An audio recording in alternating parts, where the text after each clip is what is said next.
what they call me. Promise that you'll never be lonely. Sorry. Welcome to Give Me a Taste.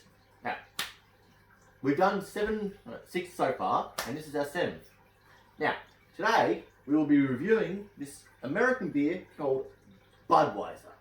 Now, as Levi will explain, because he knows this beer better than I do. So, American beer, yes, but this one here is brewed in Australia. So, judging by reviews and stuff, I'm pretty sure Australia has their own version of Budweiser. That it's slightly different in Australia than it is to America, but I would reckon that it's a similar recipe and it's made a similar way.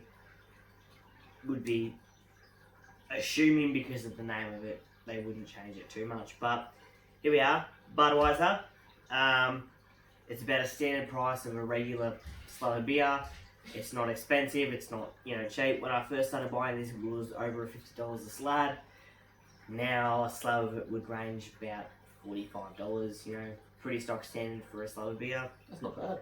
Yeah, but here we go, we'll give it a taste. I love the presentation, it's just, it glimmers, it's red. Such a classic looking bottle, isn't it?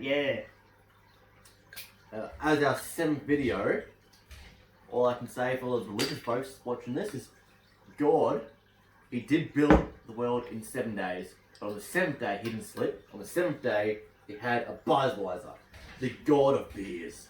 So this one here is 1.2 standard drinks. I gotta be honest, it doesn't smell like a god of beers. It fucking smells terrible.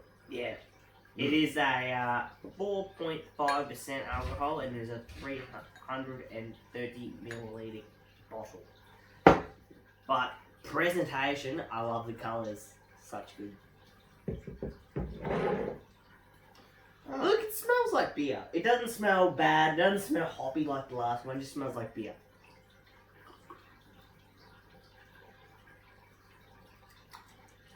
It doesn't taste like anything when it's in your mouth. It's very plain, isn't it? When it's in your mouth, it tastes like nothing. But the aftertaste kicks in.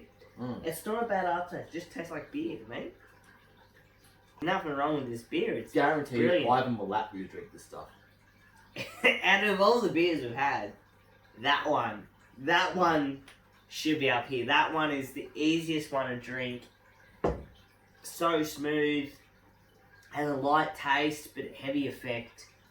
Brilliant beer. Nothing wrong with it. Like, look at it. It's just so clear, beautiful, perfect amount of carbonation in it. It's definitely up there. I've got to be honest. It's the Iron Jack was the Iron Jack. Yes, that's Iron the Jack. one. It's so forgettable, Iron Jack, but it's so awesome at the same time. But It is a really forgettable It beer is. for some odd reason. because Iron Jack is great, there's nothing bad about it. It's just forgettable. Whereas this, You're well, we're back now. We have a beer a little bit better than the last episode of Wild Yak. We scored the Wild Yak 36-36. This one, we've gone 37-36. I'm giving it a 37.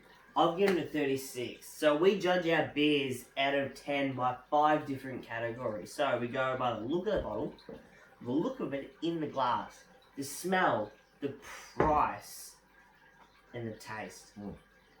Every one of those are marked out of 10, so it's a total out of 50. So I've gone 36 out of 50, and Taylor's gone 37 out of 50. My extra point, it came down to presentation. I feel like this bottle was better than the Wild Yak bottle. Wild Yak bottle was so floral and it's so out there, it's too much. Too much Well, this one for is what it was. direct, but it draws you to it. This I don't is know. a satisfying bottle. It is. Such a It really classic, is. such a classic looking bottle. So much information, so much history on it, there's so much writing on it. If Melbourne Bitter did something like this, I would rank them higher. Yeah, if Melbourne Bitter looked like this, or Melbourne Bitter would have ranked higher. Absolutely. But the difference between Melbourne Bitter is that I would only buy a 6-pack of Melbourne Bitter. I wouldn't be able to drink a slab of Melbourne Bitter. I'd be able to drink a slab of that. No Try two worries at slabs, all. honestly. No worries at all. That would go down a treat. So much easier to drink than Melbourne Bitter. Well, you know what?